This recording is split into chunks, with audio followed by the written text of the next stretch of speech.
ça aurait été beaucoup plus rationnel de chercher à rentrer par exemple sur cette zone-là, ou bien disons cette FVG qui est beaucoup plus basse, qui est soutenue par ce niveau-là, que de rentrer ici. Vous voyez, qui est non seulement soutenue par ce niveau, mais aussi soutenue par ce niveau qu'il y a derrière ici. Vous voyez, en plus de ce niveau-là, on a aussi ce niveau qui est derrière. Donc, ça veut dire que pour une entrée, attendre le prix sur ce niveau-là sera beaucoup plus intéressant pour vous à cause de ces deux éléments, ces deux zones-là qui vont soutenir votre FVG. Dans cette vidéo, je vais vous apprendre 3 secrets qui vous permettront de déterminer efficacement vos FVG. Vos imbalances, on va voir comment déterminer des imbalances des FVG à forte probabilité dans cette vidéo. Et on va le faire à travers ces 3 éléments-là. On va commencer avec une zone. Cherchez souvent vos FVG sur des zones. Vous savez, beaucoup négligent ça, mais vous devez savoir que, comme moi je le dis souvent, il faut toujours une zone pour soutenir une FVG ou bien pour soutenir une imbalance. La zone, ça peut être, comment dire, une demande zone, une supply zone. Il faut toujours. Sinon, lorsque vous avez une FVG dans le vide, elle a moins de chances d'être efficace que lorsqu'elle est soutenue par une zone. Vous voyez? Donc ici, par exemple, quand vous prenez les graphiques, vous pouvez voir qu'il y a beaucoup de FVG partout. À chaque fois que le prix décale sérieusement dans une direction, il va laisser derrière lui des FVG. Vous voyez que ici, on a une FVG ici. Vous voyez? Là, on a une FVG ici. Et là, je suppose que vous comprenez, vous savez déjà ce que ça veut dire. Et là, on a une FVG quelque part ici. Ouais. Et ainsi de suite. Et on peut déterminer plusieurs FVG. Vous voyez, ici, on peut détecter une FVG. Ça, c'est assez petit. Regardez ici, on peut déterminer ça comme ça. Vous voyez, on peut déterminer ce qu'il y a ici, là. Maintenant, qu'est-ce qui va faire la différence? Qu'est-ce qui va faire la différence dans le choix maintenant des FVG? Remarquez que l'FVG qu'on a complètement en bas ici est soutenu par une demande zone qui est complètement ici. Vous voyez qu'on a cette demande zone qui est là et qui soutient la FVG. Ça veut dire que la FVG n'est pas seule. Vous voyez, parce qu'on a là une zone. Maintenant, dans ce cas ici, vous voyez que cette FVG-là, elle est seule. Mais, ce qui est intéressant ici, c'est qu'on a un niveau ici aussi qui peut soutenir la FVG. Vous voyez, dans ce sens-là également. Vous voyez que ici, on a un niveau que le prix avait cassé. Vous voyez, qui peut soutenir la FVG. Donc, dans les deux sens. C'est-à-dire que, remarquez très bien, vous allez voir que si on veut faire un petit schéma, vous allez remarquer que en général, voici ce qui se passe en général. Lorsque vous avez le prix qui casse un niveau, ok, lorsque le prix revient sur un niveau, ok, les meilleurs FVG seront les FVG qui seront soit au-dessus d'un niveau là, vous voyez, ou bien vous pouvez avoir une FVG ici, mais qui coïncide avec ce niveau-là qui est là. Vous voyez, ce niveau de résistance, par exemple, qui peut devenir support, ou bien vous pouvez l'appeler comme vous voulez, mais vous avez un niveau qui coïncide. Donc, je vous recommande de ne pas seulement utiliser les FVG seuls. Utilisez-les souvent en combinaison avec un niveau réel, un niveau direct sur les marchés. Vous voyez? Et là, vous allez plus renforcer les choses parce que puisque les FVG sont utilisés aussi, il y a plusieurs façons de voir les choses. On peut utiliser les FVG de d'autres manières, mais on peut aussi les utiliser. Certains les utilisent comme des zones d'attaque. Et pour cela, ne les utilisez pas seuls. Combinez toujours un niveau direct sur les marchés. Les anciens niveaux que vous connaissez de supply, de demande, de support, de résistance. Et quand vous les combinez avec les FVG, ça peut renforcer leur probabilité de marché. Vous voyez? Voilà, je pense que vous avez compris la chose. C'est pas du tout compliqué. Donc, il y a beaucoup d'exemples. Quand on prend par exemple ce cas ici, on prend cet exemple-là, vous pouvez vous dire que ici, il y a une FVG. Ok, il y a une FVG ici. Et c'est pour ça que le prix a réagi par exemple sur ce niveau-là pour créer cette petite réaction-là.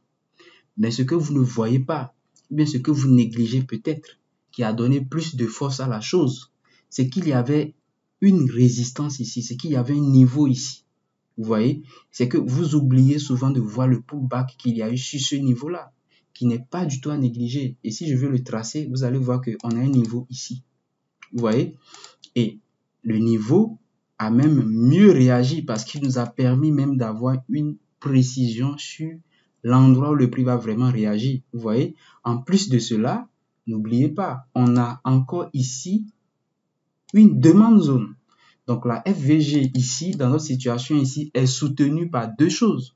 Par ce niveau de résistance-là qui est devenu support et aussi par cette demande zone qu'on a là ici. Vous voyez, il y a beaucoup de cas comme ça et vous allez voir que à chaque fois que vous prenez des choses comme ça en compte, ça va augmenter les probabilités de vos interventions, les probabilités de vos setups et ça va vous éviter de prendre des FVG dans le vide.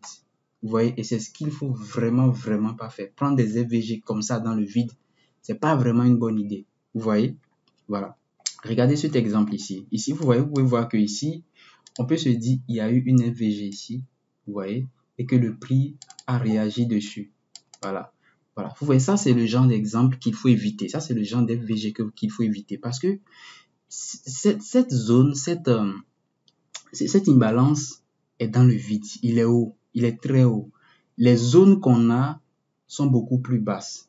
Ça aurait été beaucoup plus rationnel de chercher à rentrer par exemple sur cette zone-là, ou bien disons cette FVG qui est beaucoup plus basse avec qui est soutenue par ce niveau-là, que de rentrer ici. Vous voyez, qui est non seulement soutenu par ce niveau, mais aussi soutenu par ce niveau qu'il y a derrière ici. Vous voyez, en plus de ce niveau-là, on a aussi ce niveau qui est derrière. Donc, ça veut dire que pour une entrée, attendre le prix sur ce niveau-là sera beaucoup plus intéressant pour vous à cause de ces deux éléments, ces deux zones-là qui vont soutenir votre FVG que de chercher à rentrer dans le vide ici. Parce que si vous voulez rentrer ici, quel sera le meilleur stop loss pour vous? Supposons que vous voulez rentrer là. Le meilleur stop loss, je suis désolé, mais ça ne sera pas en bas de cette première FVG-là, ni de cette deuxième qu'on a ici. Ça sera beaucoup plus bas. Vous voyez, en bas de ce niveau-là. Vous voyez, parce que c'est vraiment, c'est surtout les niveaux qui sont importants. Vous voyez, c'est les niveaux. Vous pouvez, je vous propose d'utiliser plutôt les FVG, peut-être en confluence, mais pas de les utiliser seuls comme ça. Vous voyez, mais quand vous les utilisez en confluence de cette manière, ça renforce sérieusement vos setups. En plus de cette façon de voir les choses que je viens de vous présenter, l'autre façon que vous pouvez, l'autre technique que vous pouvez ajouter pour pouvoir solidifier la chose que vous savez déjà peut-être, c'est d'ajouter le biais. Lorsque votre FVG est dans le sens du biais, le setup sera beaucoup plus solide que inversement. Parce que n'oubliez pas, ici, on est en train d'utiliser les FVG comme des zones d'attaque. Et pour une zone d'attaque digne de ce nom, une zone d'attaque digne de ce nom se doit d'être dans le sens du biais. Et quand la zone d'attaque est dans le sens du biais, est dans le sens de la tendance, de la direction, elle a beaucoup de chances de réagir, elle a beaucoup de chances d'être intéressante que dans le sens que quand c'est le contraire, vous voyez. Donc quand on prend ce cas ici, vous pouvez voir que on est clairement haussier, vous voyez. On est clairement, on est dans une tendance haussière, donc ça veut dire que dans une situation comme ça, dans une tendance haussière, ou plutôt dans des situations où le prix va casser des structures comme ça, lorsque le prix reviendra sur un niveau qui respecte tout ce qu'on a dit précédemment, c'est-à-dire FVG qui coïncide avec une zone ou bien une demande zone, supply zone, support, résistance, inversion de polarité, tout ça, le prix aura beaucoup de chances de réagir. Ou bien, si vous avez votre méthode à vous de déterminer le biais, il suffit de l'associer. Vous pouvez l'associer maintenant, vous voyez, à tout ce que je viens de dire précédemment pour pouvoir renforcer encore la probabilité d'avoir une FVG de bonne qualité. C'est tout. Vous voyez? Voilà. L'autre chose, la dernière chose que j'aimerais ajouter pour avoir les FVG de bonne qualité, c'est d'éviter sérieusement les FVG trop larges. Les FVG trop larges ne servent pas vraiment à grand chose. Vous voyez, au contraire, on peut les utiliser dans d'autres objectifs. C'est-à-dire que quand vous voyez des FVG, regardez ça, extrêmement larges comme ça, quand on prend, je vais supprimer tout ça, ok, quand on prend par exemple ça, ouais, c'est tellement large que ce n'est pas vraiment intéressant de considérer ça.